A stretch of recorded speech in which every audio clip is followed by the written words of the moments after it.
मित्रों, स्वागत है आप सबका आपके इस विशेष प्रिय चैनल में जिसका नाम है पेट्स और हम। जलगांव महाराष्ट्र स्थित cage and pot a pet shop, ये हमारी आस्थापना का नाम है और पिछले 31 साल से हम इसके द्वारा मछलियों की और प्राणी पक्षियों की सेवा करते हैं तथा एक पेट शॉप यानी कि पालतू पक्षी प्राणी मछलियों की दुकान चलाते हैं। इन 31 सालों में हमने मानव जाति के इन मित्रों से बहुत कुछ सीखा है। ये सब प्राणी पक्षी मछलियों का मानवीय जीवन पर बहुत अच्छा प्रभाव होता रहता है। अपने इस आधुनिक जीवन शैली से निर्मित बहुत सी तकलीफें या होने वाले नुकसान से ये लोग हमें बचाते हैं। पिछले कई वर्षों में इनके द्वारा जो भी अनुभव इकट्ठा हुए हैं वही हम इस चैनल के द्वारा आप तक पहुंचाना चाहते हैं और इसकी शुरुआत हम कर रहे हैं वास्तु और मछली घर इस विषय से। आपसे हम अनुरोध करते हैं कि इस विषय को आप बड़े ही ध्यान से और दिल से सुनिएगा। हमारे अनुभवों से आप सबके जीवन सुखी और समृद्ध हो जाए, यही कामना करते हुए हम शुरू कर रहे हैं आपका अपना चैनल पेट्स और हम। तो आज हम बात करने वाले हैं वास्तुशास्त्र की। नहीं, वास्तुशास्त्र यानी हम वो मोड़ तोड़ जोड़ की बातें नहीं करेंगे। हम आज आपको वास्तुशास्त्र से जुड़ी एक खूबसूरत चीज दिखाएंगे। वैसे तो ये खूबसूरत चीज, ये सुंदर चीज आपने कई बार देखी है, लेकिन उसका वास्तुशास्त्र से क्या संबंध है वो आपने अब तक नहीं जाना है। तो बस वही जानकारी आप तक पहुंचाने के लिए हम आए हैं। वास्तुशास्त्र से उपयुक्त ये सुंदर चीज है एक्वेरियम या मत्स्यालय या मछली घर। एक फिश टैंक आपके सुंदर घर की सुंदरता तो बढ़ाएगा ही और साथ साथ आपके जीवन के तमाम दुखों को भी ये गायब कर देगा। विश्वास नहीं होता तो आइए और हमसे जुड़ लीजिए अपने इस चैनल के द्वारा जिसका नाम है पेट्स और हम। इस चैनल से आप मछलियों की अलग अलग प्रजातियों को तो देखेंगे ही और उनके बारे में जानकारी भी लेंगे। उनमें से कौन कौन सी प्रजातियां वास्तुशास्त्र के दृष्टिकोण से महत्वपूर्ण है, उनका अपने जीवन पर क्या प्रभाव होता है, कौन से रंग की मछली किस तत्व का प्रतिनिधित्व करती है, उनके विविध आकार हमारे जीवन को किस तरह प्रभावित करते हैं, ये और ऐसी बहुत सी बातें हम आपसे शेयर करने वाले हैं।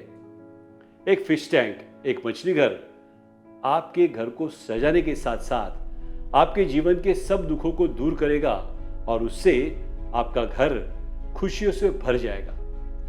मछली घर को लेके आपके मन में बहुत सारे प्रश्न उठते रहते हैं। कई बार हम सब कि जब किसी के घर में या किसी होटल में या हॉस्पिटल में मछली घर देखते हैं तो वो मछली घर हमको आकर्षित कर लेता है। खास करके बच्चे तो उस मछली घर से दूर हटते ही नहीं। फिर हम सोचते हैं कि चलो एक मछली घर ले ही आते हैं, लेकिन आपके मन में उठने वाले अनेकों सवाल आपको फिश टैंक खरीदने से रोकते रहते हैं और फिर बात वही थम जाती है।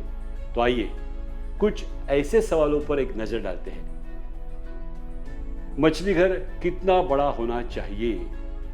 एक फिश टैंक में कम से कम कितनी मछलियां होनी चाहिए और कितनी ज्यादा से ज्यादा? फिश टैंक में बड़ी बड़ी मछलियां होनी चाहिए या छोटी छोटी? मछली घर में कहाँ रखें? हॉल में या बच्चों के रूम में या बरामदे में? अगर प्लास्टिक की मछलियां रखेंगे तो क्या वो भी वास्तुशास्त्र के फायदे देगी? और कछुआ रखेंगे तो फायदा होगा या नुकसान होगा? मछलियां इतनी जल्दी क्यों मर जाती है? अपने घर में आके वो मरती है तो क्या हमें पाप लगता है या नहीं लगता? मछली घर संभालना बहुत ही कठिन होता है क्या? इसका पानी हर रोज बदलना पड़ता है या कभी भी बदलना नहीं पड़ता? मछली घर में लाइट की व्यवस्था होनी चाहिए क्या? और ये लाइट कितने समय तक शुरू रखते हैं? मछलियां क्या खाती है? ये और ऐसे अनगिनत सवाल आपके मन में उठते होंगे। इन सवालों के जवाब तो हम अपने इस चैनल के द्वारा तो देने ही वाले हैं, लेकिन साथ साथ वास्तु के हिसाब से मछली घर की सजावट, मछलियों की विभिन्न प्रजातियां, मछलियों की शरीर रचना, एक्वेरियम यानी कि मछली घर के अंदर जो पानी होता है उसके बारे में, मछलियों के खाने के बारे में और ऐसे ही अनेक अनेक पहलुओं पर हम आपसे बातें करने वाले हैं। लेकिन ज़्यादा महत्वपूर्ण सवाल जो आपके मन में है, उस सवाल पर हम सबसे पहले बात करेंगे, वो भी आज के इस प्रथम एपिसोड में। और वो सवाल है, मछली घर का वास्तुशास्त्र से क्या संबंध है? मछलियां जब पानी में तैरती है तब उनके तैरने से पानी में जो भी कंपनी होती है वो हमेशा धनभारित होती है, यानी कि वो अपने टहलने से पॉजिटिव वेव्स फैलाती रहती है और ये धनभारित तरंगे ही हमारे घर को पॉजिटिव ऊर्जा प्रदान करती है।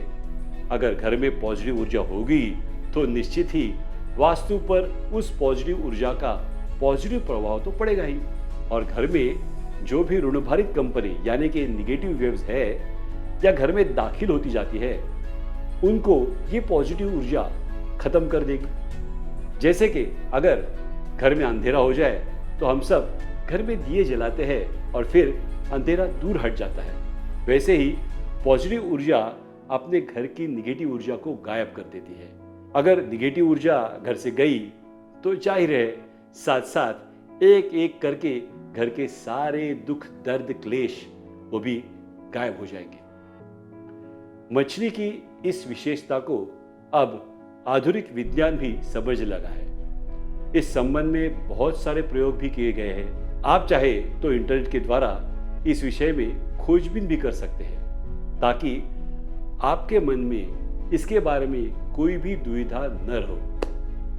मछली की इस विशेषता को हमारे पूर्वजों ने हजारों साल पहले ही भली भांति समझ लिया था और इसलिए मछली को हिंदू संस्कृति ने विष्णु जी का प्रथम अवतार संबोध कर सम्मानित किया है। मछलियों की पॉजिटिव ऊर्जा का ज्ञान तो हमें था ही, लेकिन तब कांच का आविष्कार नहीं हुआ था, तो स्वाभाविक है मछली घर का बनना तो संभव ही नहीं था। लेकिन मछलियों से प्राप्त होने वाली पॉजिटिव ऊर्जा तो हमें प्राप्त करनी थी, इसीलिए हमारे पूर्वजों ने एक अनोखी प्रथा शुरू की। उन्होंने हर मंदिर के बाहर तालाब या कुआं बनवाया और मंदिर में प्रवेश करने से पहले इन मछलियों को खाना देने की प्रथा शुरू की।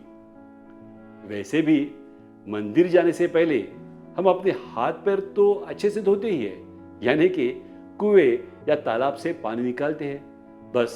तो उसी समय तालाब या कुएं में मछलियां जो पॉजिटिव ऊर्जा निर्माण करती रहती है वो ऊर्जा हमें प्राप्त हो जाती है और वो ऊर्जा हमारे मन से निगेटिव ऊर्जा को बाहर निकाल देती है। मंदिर में जाने से पहले ही हम पॉजिटिव ऊर्जा से प्रभावित होते हैं और प्रसन्नता प्राप्त करते हैं। महाराष्ट्र और कर्नाटक इन दोनों राज्यों के बीच पंढरपुर गांव है, जहां श्री विठ्ठल जी अपनी पत्नी रुक्मिणी यानी कि रुक्माई समेत विराजमान हुए हैं और विष्णु के इस अवतार ने अपने कानों में जो कुंडल पहने हुए हैं वो मत्स्याकार है, यानी कि मछलियों की इस पॉजिटिव ऊर्जा की ओर हम सबका ध्यान जाए, इसलिए विठ्ठल स्वरूप में विराजमान भगवान विष्णु जी ने कानों में मीनाकार कुंडले पहन रखी है ना हमारे पूर्वजों की सुदबुद कमाल की।